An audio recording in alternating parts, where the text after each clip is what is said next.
Welcome to the Joy of the Truth, the broadcast where we uncover the hidden treasures of Catholic teaching. I'm Jeff Arrowood, your host, and this is episode 2, Born That Way.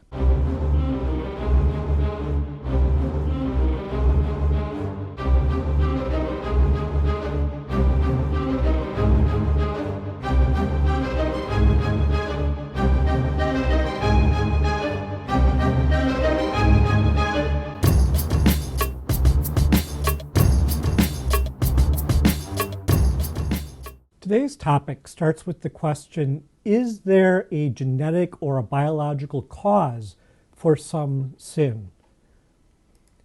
Now, most often we hear this regarding homosexuality. Father James Martin, for example, and there are other homosexual advocates out there, assume that homosexuals are born that way. And for the record, there really is no scientific evidence for the genetic cause or a biological cause of homosexuality. It's something I've been following since college with quite a bit of interest. One of my degrees is in psychology, so this was something that really interested me. And there really has never been evidence of any genetic or biological cause. There is some weak evidence of some biological factors, but nothing very strong. But for the sake of argument for today, let's assume that there is a genetic component to homosexuality. And after all, there are many other sins and weaknesses that do have a strong genetic component. Some of the most powerful genetic components would be violent tendencies, lust, and then there are other things like coping disorders and depression that are genetic or biological that can lead us into sin or make us more susceptible to sin as well. So let's just take that question and say, yes, there is a biological or genetic component to many of the weaknesses and to some sins. The real question is, what does a biological component of sin really mean? Here's the main question we're discussing today. Does a biological, it's hard to say, does a biological component to sin, in other words, being born that way, does that mean that God created you that way? And does that mean, therefore, that he willed your condition? Now, of course, advocates of a change in church teaching on things like homosexuality assume that this means if you are born that way, that you cannot consider homosexuality, and by extension, we would have to say sins like violence and lust or any other tendency as with a biological component to be sinful. After all, God made you that way. It must be the way he wanted you. I've even heard some defenders of the church's teaching say that homosexuality is not biological, and therefore God did not make them that way. The assumption here on both ends of the argument is that if someone is born that way, God must have created them that way. But is that true? Well, is that true of substance abuse, for example? Science shows that there is a huge genetic component and biological component of substance abuse. These are very, very strong influences on somebody who enters into an addiction. However, not everyone with a biological disposition towards substance abuse ends up abusing substances. Other factors come into play as well. Social conditions, for example, and the choices that the person makes in his or her life.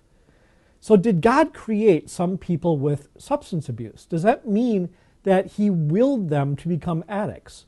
Now, hopefully it's obvious that God would not will anyone to become an addict. Therefore, a biological predisposition does not indicate that something is God's will. In fact, we know that original sin caused fallen human nature. And this includes fallen biology, as well as fallen personalities, fallen relationships, and fallen circumstances, a fallen world. God does will that we strive against the effects of original sin. That's why he did not take away these effects in baptism, and he sure could have. But he wants us to strive against these effects of original sin, against our fallen nature, so that we strive to embrace his will and his goodness and ultimately to love him. It's a foundational Catholic teaching that original sin has caused fallen human nature, which in turn leads to a tendency towards sin and ignorance. Those are the two classic effects of original sin and ignorance. And we need to strive against these as part of our love for God. So if human nature is fallen, why would we assume that genetics or that biology are not fallen? Why do we connect born that way to created that way and therefore to God's will? Well, unfortunately, the answer lies in another heresy that we fall prey to both in our culture and in our church. And this heresy is called biological determinism. This is the belief that our genetics or other inborn biological influences determine our behavior and that we don't really have much in the way of free choice. In other words, we're simply animals operating out of instinct. Now, biological determinism is an expression of the materialism, of the heresy of materialism that we talked about in the first episode. So I guess biological determinism wouldn't be the heresy, it would be the error that comes out of the big heresy of materialism. Remember from our first episode that materialism is the belief that reality only consists of what can be known through our senses. According to materialism, since free will cannot be scientifically proven, it cannot be a sufficient explanation for human behavior. And that's why materialists like B.F. Skinner, who is the famous behavioral psychologist, wrote books like Beyond Human Dignity and Freedom, basically stating human dignity and freedom don't exist, so get over it. That's their stance. Even Catholics who don't fully prescribe to materialism can fall prey to its influence. But biology does not determine our personality or our destiny. And in fact, most psychologists will say just that. They will tell you that biology is a factor among many. It certainly is a factor in the direction our concupiscence goes. But a biological predisposition to something does not remove choice. So I just used the word concupiscence, and I realized that maybe we need to define that. It's a big word. It's a very theological word. But fallen human nature gives rise to concupiscence. And concupiscence is a fancy theological word for unruly physical desire that leads us to sin. That's all it is. And the way St. Thomas Aquinas explained it is that the sense appetite, which means our physical desires, get stronger than they should be, so that our desires get out of proportion. And then also our intellect and our will, our desire for truth instead of just physical desires, and our free choice, those two things are weakened and confused. And so concupiscence is when the desire takes over and it leads us to things that are bad and bad for us. So concupiscence is a word that I will use a lot in this series because it's a very, very foundational dimension of fallen human nature. And we need to understand what fallen human nature is all about. So where does concupiscence come from? Well, remember that we are, whoops, wrong slide. Oh, okay. Remember that we are an integration of body and spirit, right? And as an integration of body and spirit, everything has that dual nature. And concupiscence is no exception to that. So concupiscence has a physical dimension and it has a spiritual dimension. Now the spiritual dimension is our fallen personality. We're just weak. We're weak-willed. We don't know enough about what God wants for our lives. And those things are things that we need to work on in the process of conversion that affect our more spiritual nature. But there's also fallen physical nature that leads to concupiscence. And that's where this idea of fallen biology comes in. Okay, so without fallen human nature, our physical desires for created goods like food and drink and sex and comfort, these would lead us to use those goods the way that God intended and in a very balanced way. But with fallen human nature, we tend to grasp onto these things because these are things that our body can sense.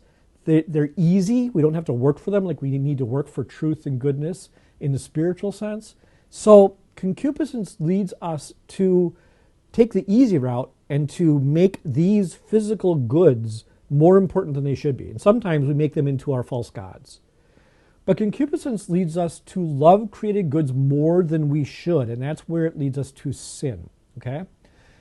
It leads us to overuse them, it leads us to abuse them, and to use them in ways that God didn't intend. And it even leads us to love those pleasures, and therefore to love ourselves, which is key to this, more than we love God. So no matter what its cause, we are called to fight against concupiscence in order to embrace the fullness of goodness that God has planned for us. And again, this is part of God's plan. He could have taken concupiscence away in baptism, but he didn't, because he wants us to strive against it. He wants us to fight against it so that we can fight for the true goodness that he has planned for us, which includes the physical goods, but there's more to it than the physical good. And also that we can strive to love him and to follow his will out of that love. In fact, this is the entire role of morality in our spiritual life. Morality is about seeking God's will rather than our own. But it's also about seeking our own happiness, which is found in God's will, our true happiness. So claims of biological determinism within the church and within our culture are really just excuses to follow our own will rather than to follow God's will. So if homosexuality or violence or anything else the moral law identifies as a sin has a genetic or biological cause, we cannot conclude that science has proven the moral law wrong or outdated. We cannot conclude that these things are no longer sins. So how do we respond? Well, first of all, we can use our knowledge of biology and genetics to understand the source and the nature of our concupiscence. And this knowledge might help us to fight the desire to sin. For example, let's say you have a habitual sin, and you can identify a biological cause for that habitual sin. Addiction is a great example of that. Wouldn't that help you to come up with a plan to fight that concupiscence? Absolutely it would. So that's how this knowledge can be used for on our own behalf to fight our sinfulness, to fight our concupiscence, and to cooperate with grace in order to go through that process of conversion. Now, second, this knowledge can lead us to have greater mercy on others. Now, mercy does not mean ignoring sin in order to be nice or accepting of others. That's some way that many people in the church have come to identify mercy. We don't mention the sin because we don't want to hurt anybody's feelings. That's not true mercy. Mercy means acknowledging the sin in others and then inviting them to forgiveness and to conversion because we love them and because we want to lead them to true goodness and to lead them to God's love. We want what's best for them. That's why we confront them with their sin, and that is true mercy. But when we are doing that, we can have true mercy on others by first acknowledging that we all fall prey to fallen biology, to fallen human nature, and to sin. Then we can invite others to join us in the struggle against sin. So it's never me good, you evil, right? It's always we struggle, and let's struggle together. Let's support each other in this struggle against concupiscence, against ignorance, against sin, and struggle to overcome those things to love God more. So let's stop making excuses for our sin. Let's start wholeheartedly embracing the process of conversion and of God's goodness. And that's the treasure that we are uncovering today. Now, right, and I'm behind on my slide. Sorry about that.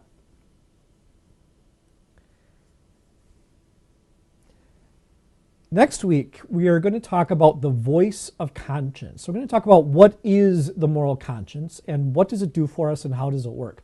Because this is another thing that is very misunderstood as well as not understood by a lot of people. So this is going to be a very important episode next week at 8:30 p.m. Central Time. Hope you can join us for the voice of conscience.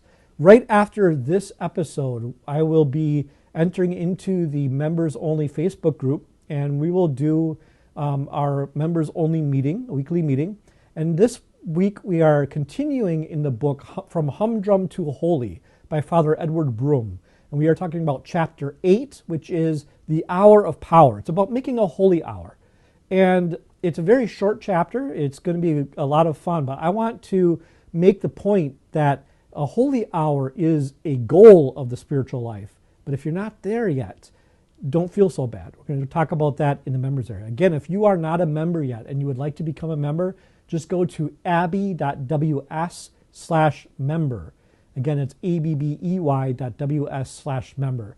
And you can join and get into that Facebook group and join our discussion on the From Humdrum to Holy. Also in the members area each week, if we're not doing a chapter of our book, we are answering questions from the group, or we're working on a monthly spiritual challenge. So there's a lot that happens in that membership, and it's free. So please come and join us, abbey.ws/member. So thank you for joining us. Obviously, this was a shorter episode than last week. Last week went quite long, but this is about the size I would like these episodes to be. Just kind of quick and to the point, but I want it to be something that really, really blesses you. So I leave you again with Romans chapter 12, verse 2. Do not be conformed to this world, but be transformed by the renewal of your mind, that you may prove what is the will of God, what is good and acceptable and perfect. Thank you for joining me.